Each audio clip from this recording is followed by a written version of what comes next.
Eles eram os párias do mundo grego. Até que um homem elevou seu povo à condição de império. Alexander was one of history's great commanders. He was well aware that he lived in an age of innovation in Greek warfare. Alexandre o Grande empregou a mais nova tecnologia para conquistar civilizações, transformando as terras do Egito à Índia em um novo mundo grego.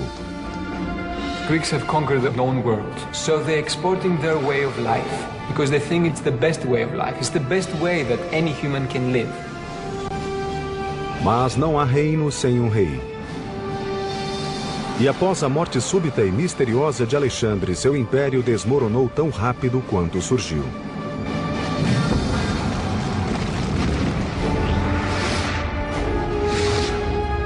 Construindo um império. Grécia, a Era de Alexandre. 404 a.C. 27 anos de guerra sangrenta haviam chegado ao fim. Atenas, com sua invencível esquadra destruída, foi forçada a sujeitar-se aos seus arquirrivais, os espartanos. The Athenian generals commanding the main Athenian fleet made a disastrous mistake that led to a great battle and a terrible defeat for the Athenians at a place called Aigos Potamoi. Nas décadas após a queda de Atenas, as cidades-estado de Esparta e Tebas lutaram pelo domínio da Grécia. Mas em 359 a.C., um jovem de 23 anos da remota região grega da Macedônia tornou-se rei, e em 2 décadas mudaria a face da Grécia.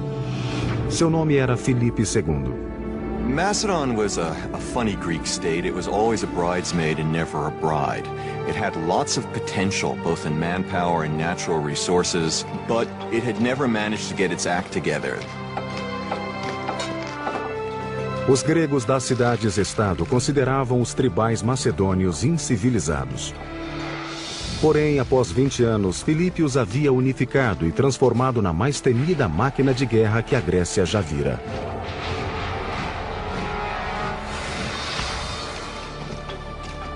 Filipe edificou a Macedônia em 2 frentes: diplomacia e força. Ele começou criando alianças com as cidades-estado vizinhas, ao mesmo tempo em que reinventava o exército macedônio, tornando o serviço militar uma ocupação em tempo integral e altamente treinada. Mas o grande trunfo desse novo exército profissional foi uma tropa de engenheiros que Filipe organizou para projetar e construir instrumentos de guerra. Uma inovação que mudou para sempre o modo de guerrear e de vencer. The Macedonians were not considered real Greeks by the Hellenic city-states.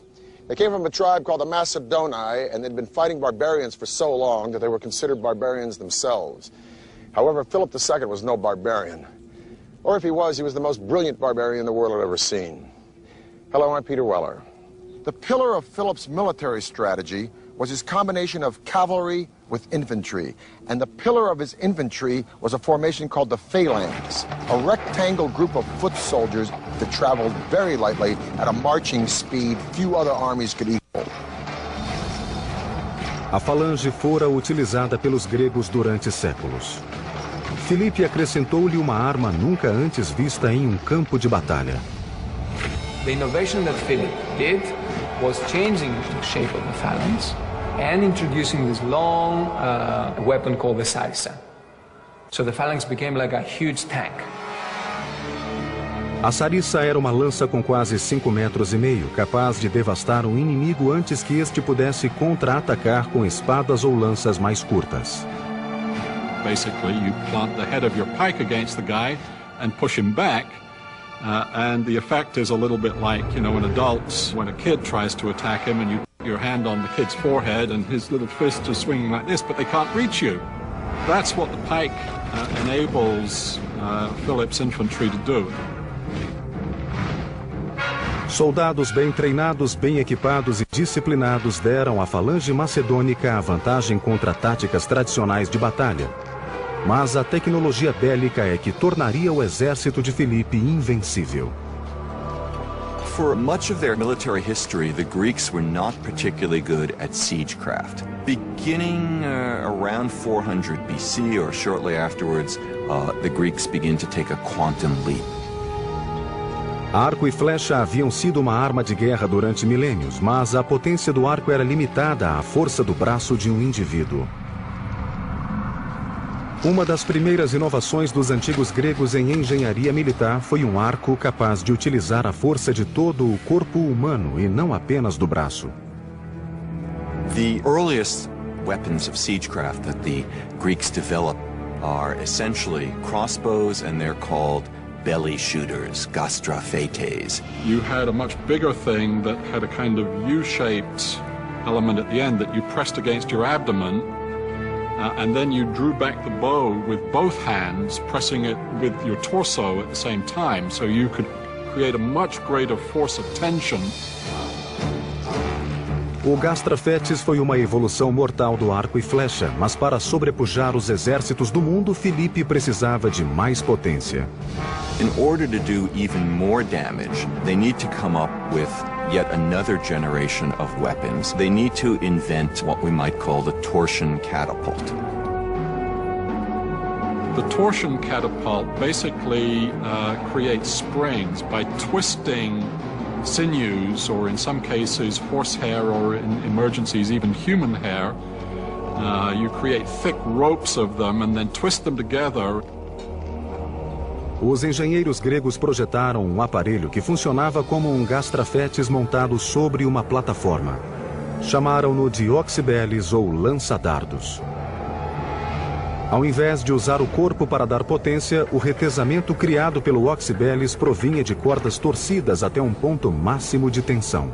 There's an enormous stored force because the sinews want to spring back and release that tension, but they're held. And inserted into this spring is a bar, and you then pull that bar back, increasing the already great tension, and then when the bars are released, they spring back with enormous force and rapidity compared to the old bow flexion system. A distância não mais protegia os soldados inimigos de uma morte súbita e sangrenta.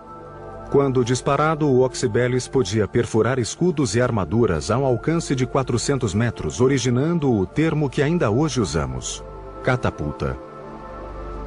The neat thing about the word catapult is that it means skin penetrator. You can see our word pelt, like an animal skin, in the Greek catapult, goes through the skin. Com suas armas de guerra, Filipe tornou-se inexorável contra as cidades-estado gregas. Em 338 a.C., a vitória dele sobre Atenas e Tebas tornou-o o senhor absoluto da Grécia. Mas foram as ações de Filipe após a guerra que indicaram como os macedônios governariam as terras conquistadas a despeito de sua reputação de bárbaros. Philip and his son Alexander, who was only 18 years old, defeat a coalition of Thebans and Athenians at the Battle of Chaeronea in 338 BC. And then Philip does a remarkable thing. He lets all the Athenians go back home. Then he calls together a council at Corinth, invites all of the city-states. He's got to cloak his power in some sort of diplomacy. And he tells all the city-states, you can groove. It's all going to be the same as it was before. He could have scorched the earth, just like Genghis Khan a few centuries later, but he didn't. Why? We've got to remember that the Greeks thought of the Macedonians as no better than a bunch of thugs. And the Macedonians didn't care much for the Greeks either. But Philip had had his taste of the Hellenic ideal during his time at Thebes. And as a king, he invited Greek philosophers and teachers to come to Macedonia. His entire court spoke Athenian Greek. Philip didn't want to destroy Greece. He wanted to be Greece. He was like the nerd at the back of the class who wanted to join the frat party, become one of the cool guys, albeit a little bit tougher. In his moment of triumph, led by Macedon, he was preparing to carry out his life's ambition, which was to invade the Persian Empire. Ele não iria tão longe. Filipe seria assassinado por alguém de dentro do seu próprio círculo. Pouco antes de partir rumo à conquista da Pérsia, Filipe participou de uma celebração pública. Enquanto marchava à frente de seu séquito para provar que não temia ninguém, um guarda-costas avançou e enterrou-lhe um punhal no peito.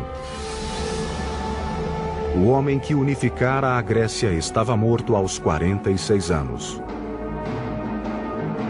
Was he a lone assassin, or was there a bigger plot? We can never know for sure because while the assassin was trying to escape, he was mowed down by Philip's guards. O sonho de Filipe de dominar o Império Persa não morreu com ele, antes fortaleceu-se com a ascensão de seu filho de 20 anos, chamado Alexandre. Alexandre viria a utilizar o exército, os engenheiros e a tecnologia de Filipe para realizar um projeto ainda mais ambicioso que o de seu pai: transformar o mundo em um mundo grego. Em apenas 20 anos, Filipe II transformara os macedônios em um poderoso exército e tornara-se governante supremo da Grécia. Mas o assassinato de Filipe em 336 a.C. ceifara sua ambição e autoproclamado destino: invadir a velha inimiga da Grécia, a Pérsia. Filipe havia conquistado a Grécia. Cabia agora ao seu filho conquistar o mundo. Este foi um homem que passou à posteridade como Alexandre o Grande. Alexander was one of history's great commanders. He was absolutely brilliant on the battlefield. True enough, he inherits a great military machine, but he has to get the credit for leading this machine at a very young age. Filipe havia deitado as fundações para a conquista. Agora, seu filho teria de concluir sua obra. Em 334 a.C., Alexandre liderou seu exército de mais de 35.000 soldados para combater o Império Persa. A Pérsia era uma gigantesca superpotência que dominava as terras do Oriente Médio e da Ásia Menor. Alexandre e seu exército invadiram o que é hoje a Turquia, fazendo incursões profundas em território persa. Mas os persas ainda tinham uma vantagem que Alexandre precisaria neutralizar se quisesse conquistar a velha inimiga da Grécia. Alexander's got a problem. He doesn't have a fleet. So what he needs to do is to find a way to neutralize the Persian fleet. And his strategy is to fight the Persian Navy on land by laying siege to and taking each of the great Persian naval bases. Alexandre prosseguiu sua marcha rumo sul ao longo da costa do Mediterrâneo, lançando cerco às cidades e portos que resistiam ao seu avanço. Mas foi a fortificada e poderosa cidade de Tiro que constituiu o maior desafio para Alexandre e seus engenheiros. Tyre, in antiquity, was an island, a small offshore island. The city actually lay on an offshore island, and that made it relatively impregnable in the eyes of the Tyrians themselves, since they had a great fleet. All of that changed in the late 4th century. Inicialmente, Alexandre tentou a diplomacia. Enviou mensageiros à ilha exortando os líderes da cidade a aceitar um tratado de paz. A resposta foi curta e grossa. Os embaixadores foram mortos e seus cadáveres jogados de cima das muralhas ao mar. O risco era muito grande. Se Alexandre não conseguisse capturar a cidade, enviaria ao mundo a mensagem de que não era invencível. Com Tiro protegida pelo mar contra os exércitos dele, coube aos seus engenheiros trazer o campo de batalha à cidade, onde Alexandre poderia combater os tírios cara a cara. Tiro não mais seria uma ilha. What if the enemy refused to come out and fight you? Alexander realized that he could not allow his military operations to get bogged down in the face of fortifications, and that meant that he needed techniques and weaponry that could attack fortifications. With mammoth walls and a fortified harbor, and very little land around the walls, the city of Tyre was long thought to be impregnable. Thus, Alexander resolved to a very, very ambitious approach. He knew he couldn't take the city unless he did damage to the walls. So he had his engineers build a causeway, a bridge from the mainland to the island. causeway was about half-mile long, 200 feet wide, 20 feet high. When the causeway was within striking distance, Alexander unleashed a hail of terror on the city, and then he deployed the only weapon he knew would end the battle, a siege tower. As torres eram uma espécie de carro blindado com vários andares. Do lado de fora eram à prova de fogo graças a uma cobertura de couro cru sobre a estrutura de madeira. Do lado de dentro, uma escadaria central conduzia a uma série de plataformas, onde oxibeles e outras catapultas lançavam projéteis contra as muralhas. Na parte de baixo, a torre era usada como proteção para manejar um ariete. They'd literally wheel them up to the wall. The men inside would be protected, and they would be shooting arrows at the defenders on the wall and trying to cross over onto the wall and to kill the defenders. As torres de cerco de Alexandre golpearam as muralhas de Tiro durante dias. Quando uma brecha foi aberta na fortaleza, Alexandre desencadeou uma terrível represália contra a cidade que havia resistido a ele. The assault itself would really be a terrifying experience for everyone involved. The only way to signal would be through trumpets, so you have to imagine trumpets blaring, a tremendous noise of men attacking, flags blowing in the wind on the battlements of the city that was under attack. I think it would have been an extraordinary scene. Alexandre retomou sua jornada rumo sul através da Palestina. Cada vez mais confiante, ele agora voltou sua ambição para o maior império que o mundo já vira: Egito. Com suas torreantes pirâmides e tumbas colossais, o Egito era uma antiga cultura que Alexandre reverenciava. Contudo, havia outra razão mais prática para ele cobiçar o Egito. Era o celeiro do Mediterrâneo, cujos campos de trigo seriam inestimáveis para alimentar o império em expansão de Alexandre. Ao contrário de Tiro, conquistar o Egito não requereu matanças.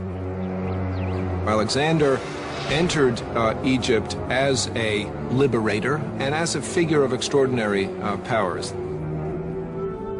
Os egípcios não apenas deram as boas-vindas a Alexandre, como também o tornaram um deus. Em 331 a.C., eles o coroaram faraó e o proclamaram filho de Amon, sua mais importante divindade. Aos 24 anos, Alexandre transcendia a mortalidade. One can imagine that someone to whom extraordinary things happened, to whom all doors seemed to open themselves magically, to whom every endeavor was rewarded with victory, would think, well, perhaps I am, in some respect, a god. And I think that Alexander really did think this. He wasn't just pretending. He was trying to find out more about himself. No fim do século IV a.C., cidades gregas floresciam no rastro do exército saqueador de Alexandre.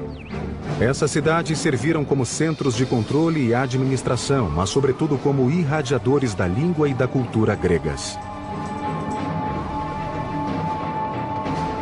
O resultado seria um modelo de construção de cidade que se estenderia até as mais recônditas regiões do Império Alexandrino.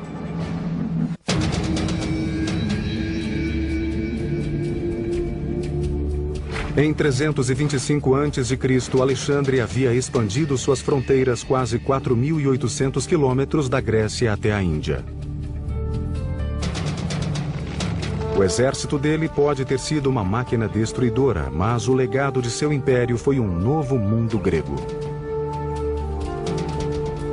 A estratégia de Alexandre para governar nações conquistadas incluía a acomodação e assimilação. Ele fazia com que soldados desposassem mulheres locais e depois permanecessem como funcionários do império. Cidades outrora persas, egípcias ou indianas eram transformadas em cidades gregas. Foi uma invasão de ideais que formou uma cultura híbrida conhecida como o helenismo. So definitely there are striking parallels with what's going on today, in our today era of globalization. Today we have a common language, which is English, is the language of trade. After Alexander the Great, you have people who have adopted the Greek customs and the Greek language. O helenismo teve sua expressão máxima na vida urbana, e a expressão máxima dessa expansão dominadora grega revelou-se no planejamento de cidades. Quer construíssem uma nova cidade ou reformassem uma antiga, os engenheiros de Alexandre faziam um traçado urbano em forma de grade, usado pelos gregos desde o século V a.C. The grid plan, which was used in these cities, was a symbol of order. Any government that could replace the traditional winding alleyways of a city with a rectilineal grid plan of streets at right angles was a government to be feared, a government to take notice of. Alexander's campaigns in Asia Minor would create a new world order. Today we call it Hellenism. If you lived in a city conquered by Alexander, you lived in a Greek city. This is an example of such a city. It's called Pergamum. 2,000 years ago, Pergamum would have had all the elements of a Greek city: agora, temples, gymnasium, theater. Pergamum would eventually rival Athens as a cultural center. As a matter of fact, the sculptural style pulled out of Pergamum would galvanize Michelangelo and change the face of the visual arts forever. Pergamum was built on a series of slopes. It was engineered like this. It was dramatic, it was theatrical, and it was meant to be. Hoje, as ruínas de Pérgamo encontram-se a uma altura elevada na moderna Turquia, um monumento espetacular à engenharia urbana grega. The city seems to be clinging on this steep hill. It seems that the architects who built this city sort of took into account the topography in many ways, symbolically to start with, meaning that higher up were the palaces and temples. A cidade ergue-se 300 metros acima do nível do mar, o que requeria uma série de terraços extensos e complexos. Nos tempos helenísticos, Atenas não era a mais poderosa cidade que fora outrora. Outras cidades de importância floresceram e dentre estas se destacou Pérgamo. In some ways, it's an echo of the Acropolis of Athens, where the temples stand on a hill, a natural rock over the city, and no expense is spared in building splendid temples and splendid public buildings in Pergamon. And so Greek city planning begins earlier than Alexander, but it's taken to perfection in the Hellenistic period. And wherever you go, each of them has a recognizable institution. Each of them will have a Greek theater. Each of them will have Greek temples. Each of them will have a gymnasium. Each of them will have a agora, a marketplace come forum. O centro de uma cidade grega encontrava-se em seu mercado público chamado Ágora. Aqui os mercadores vendiam suas mercadorias e os cidadãos reuniam-se para discutir os assuntos políticos do dia. Adjacente à Ágora ficava a Stoa, uma estrutura simples equivalente a uma alameda coberta. A Stoa consistia em uma colunata de um lado e uma parede do outro lado, um abrigo que, mesmo aberto, protegia contra os elementos.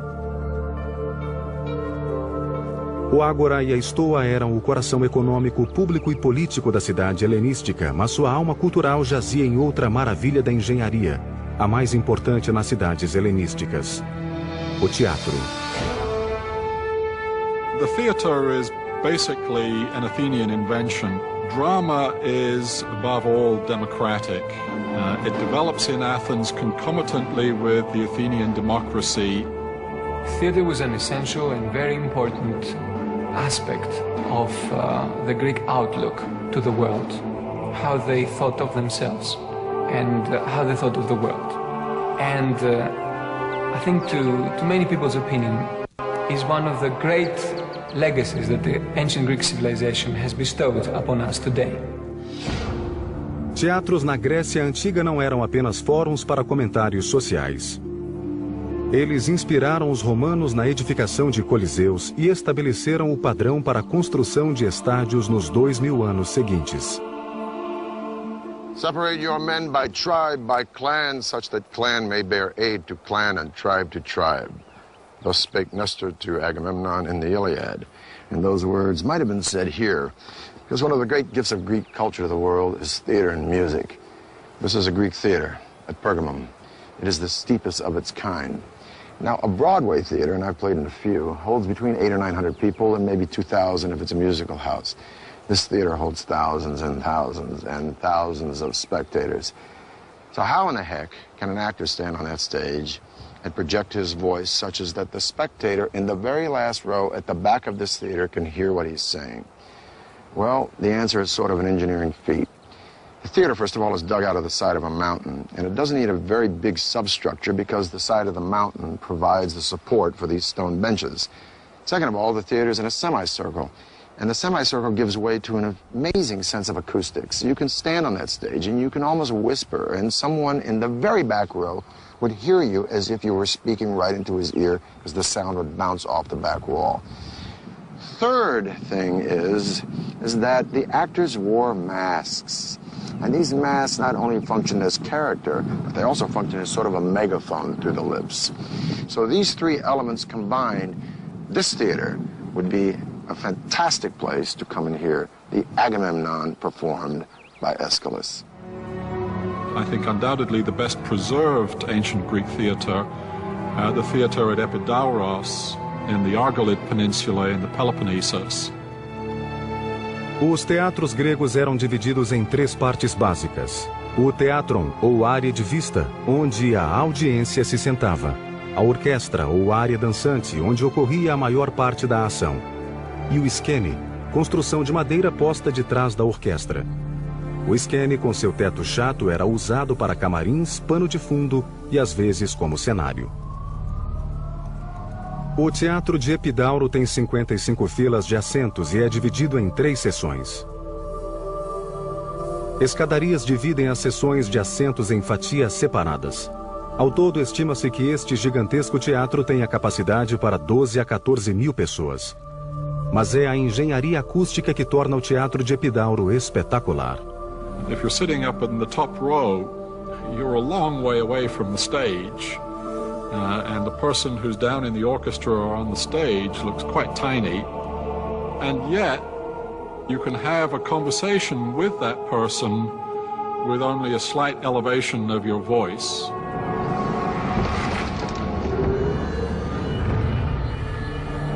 Em apenas 10 anos, Alexandre preparara o palco para a cultura grega dominar o mundo. Mas impérios e seus líderes eventualmente caem, e Alexandre não foi exceção. Sua morte intempestiva causaria a ascensão de reis e reinos cujos feitos de engenharia seriam maravilhas do mundo.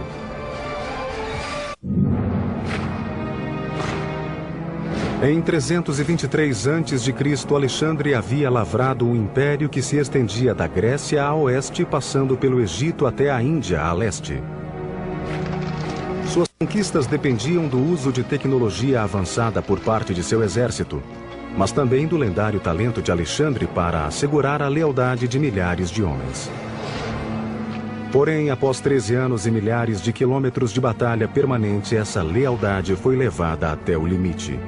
His troops, their loyalty finally was used up. They rebelled against him, they refused to go further, and he had to turn around. Retornando da Índia, Alexandre preparava-se para consolidar seu império quando foi acometido por uma misteriosa doença. No one knows exactly what it was that killed him, whether it was an infection, whether it was the result of a very hard life as a soldier in which he was wounded in battle, these extraordinary travels in which he, according to legend, subjected himself to the same hardships as his soldiers. One of the stories is that he essentially drank himself to death. There was always intrigue at the Macedonian court. Alexander's father had been assassinated. Is it possible that he was poisoned in some way? Those are questions we can't answer. Em 10 de junho de 323 a.C., a um mês de completar 33 anos, o homem mais poderoso da Terra morreu. A ascensão meteórica do seu império seria comparável à sua sangrenta fragmentação. Seguiu-se uma disputa de poder entre os comandantes regionais para preencher o vazio deixado pela morte de Alexandre. Esses generais e seus herdeiros edificaram pujantes reinos helenísticos e ao longo de gerações lutaram pela supremacia.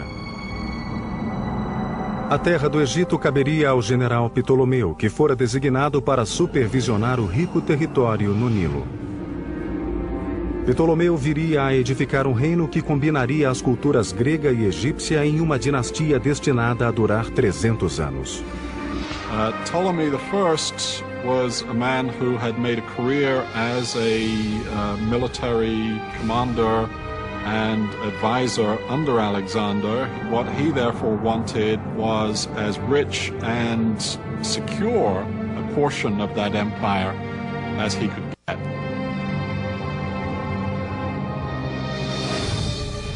O Egito era a joia da coroa do Mediterrâneo.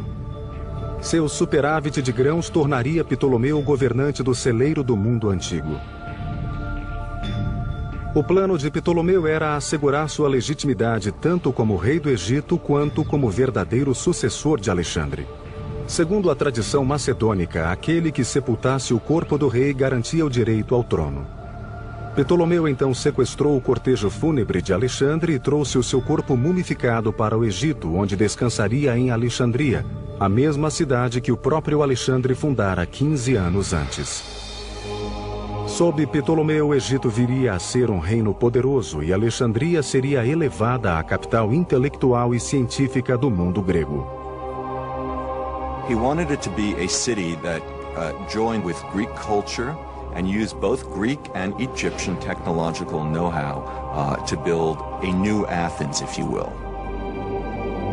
Alexandria situava-se na costa e um porto de fácil acesso seria vital para manter o comércio com outras cidades ao redor do Mediterrâneo.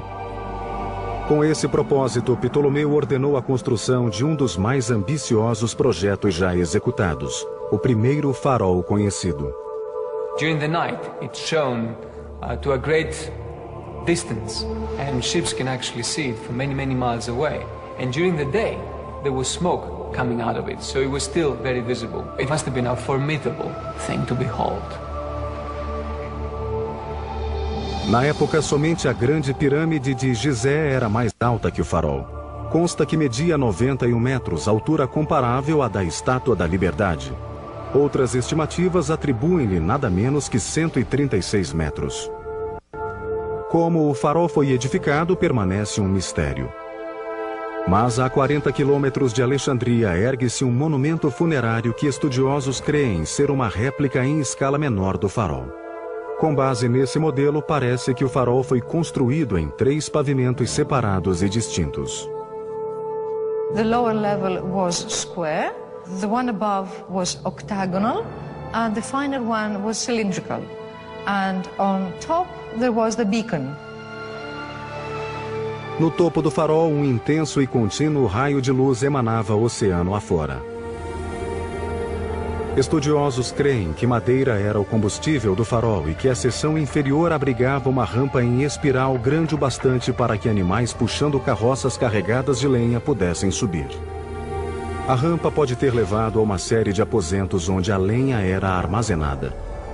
O segundo pavimento para cima, um pequeno elevador manual, era provavelmente usado para erguer combustível até o topo. There are stories about mirrors and devices that could amplify the light of this fire so that it could be seen from miles and miles away. But there's no real evidence of such a thing, and there are quite a few scholars who believe that it was just a normal beacon, it was just a big fire and nothing more. O farol durou quase 1.600 anos, golpeado por tempestades, ondas e até terremotos. Até que em 1300 depois de Cristo, tremores intensos derrubaram para sempre essa maravilha do mundo. Por cerca de 700 anos, o farol jazeu sepulto sob as águas do Mediterrâneo. Até que em 1994, uma equipe de mergulhadores e arqueólogos descobriu imensas pedras na enseada de Alexandria. revelando as fundações de uma das mais luminosas edificações da história. Jean-Yves Empereur, a well-known French archaeologist, started a very, very important series of underwater research. He is finding members, architectural members of the pharaohs, so there might come a day when it may even be restored. Sob as ondas, arqueólogos registraram pedras com mais de 70 toneladas de peso, inclusive uma que acreditam ter sido o lintel do colossal vão da porta do farol. Mas o farol não seria a única maravilha arquitetônica de Alexandria. À medida que o farol erguia-se acima da linha do horizonte, Ptolomeu iniciou outro projeto que trouxe as melhores mentes do mundo à sua cidade cosmopolita. Era a grande biblioteca de Alexandria, que alegava possuir mais de 200 mil livros dedicados à cultura e ao conhecimento. Aqui que o engenheiro utilizou energia a vapor 1.700 anos antes que o mundo sequer imaginasse uma locomotiva. Após a morte de Alexandre e a fragmentação de seu império, um de seus generais que passara a vida conquistando civilizações queria agora criar uma.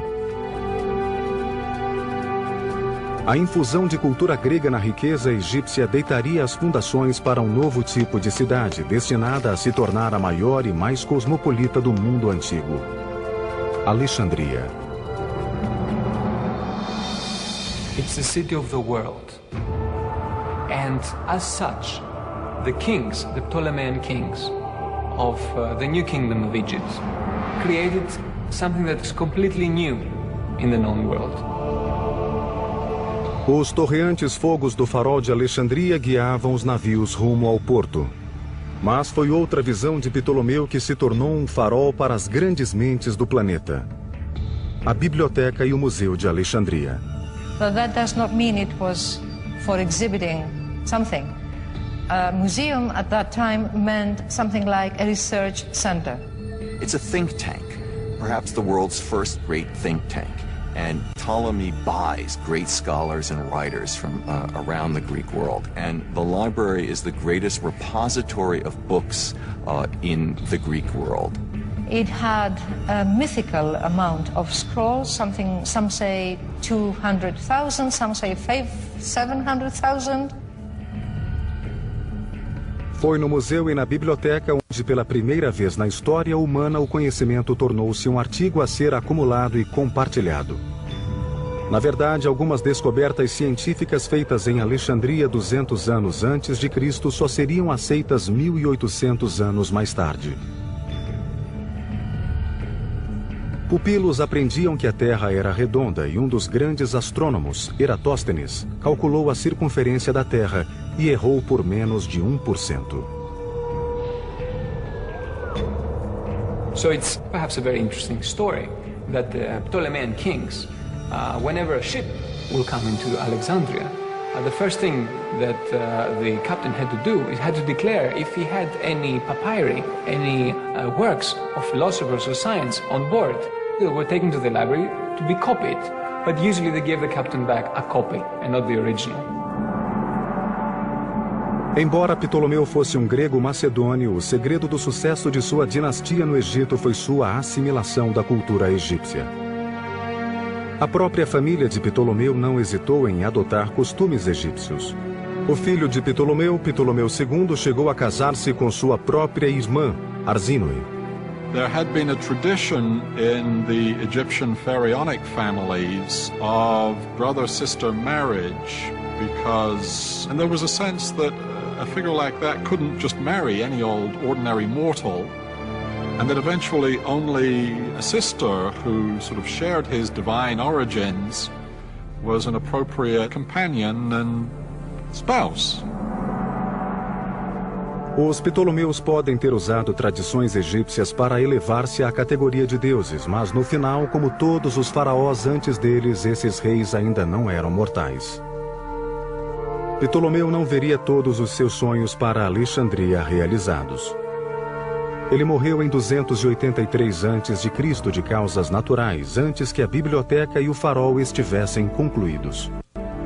Alexandria continuou a florescer como polo cultural sob seus governantes ptolomaicos e produziu muitos dos pensadores mais avançados da época. Foi pouco após seu reinado de 300 anos, no primeiro século depois de Cristo, que Alexandria deu ao mundo um de seus mais célebres engenheiros gregos. Chamava-se Heron e seus famosos projetos colocam-no entre os maiores engenheiros mecânicos da antiguidade. All his books are extremely detailed, very well describing all engineering procedures.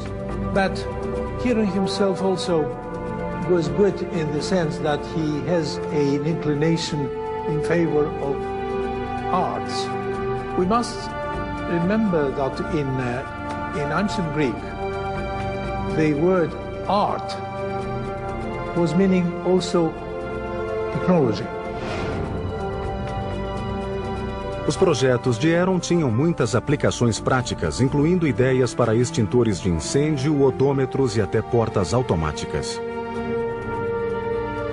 Mas foram os experimentos de Heron com tecnologia a vapor que instigaram sua imaginação.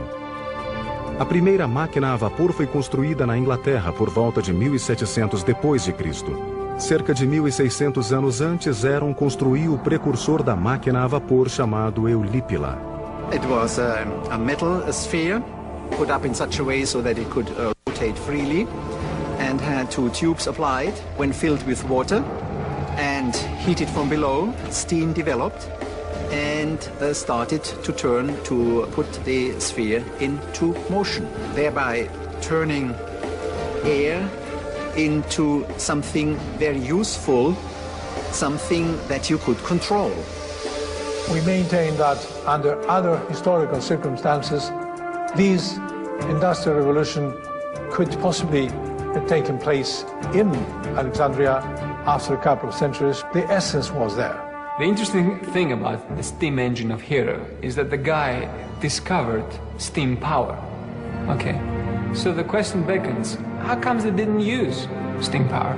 How comes they didn't make steam engines like the English did a few centuries later? And the answer to that is that in Egypt, forced labor or slave labor was so cheap, you didn't need machines to do the job. So that's like an interesting idea. You can have a technology and you don't know what to do with it because there's not a real economical need for it. As invenções de Heron ainda hoje intrigam engenheiros, mas podem haver existido muitas outras inovações em Alexandria que nunca conheceremos. Não há consenso entre os estudiosos sobre quando aconteceu, mas grande parte do conhecimento científico do mundo antigo virou fumaça em decorrência do incêndio da antiga biblioteca. Mesmo assim, a engenharia da Grécia e de Alexandria foi um fogo inovador que iluminou o mundo antigo como uma estrela que guia um navio através do oceano. A fabulosa Era de Alexandre pode ter presenciado a ascensão e queda de impérios, mas o legado dela é ainda percebido em nosso mundo de hoje. To outsmart the raw forces of nature and to turn them into something beneficial. That's the common denominator for all Greek engineering. Alexandria was no doubt the pinnacle of Greek mathematics and engineering, with its fantastic library that sadly went up in flames and the tomb of a man who not only conquered the world, but showered it with Hellenism, the passing of ideas and ideals, the culture and values of Greece. But even as Alexander's empire crumbled, Greece was not to be extinguished. No, it was absorbed by what many believe was the greatest experiment in Hellenism of all, Rome. I'm Peter Weller for the History Channel.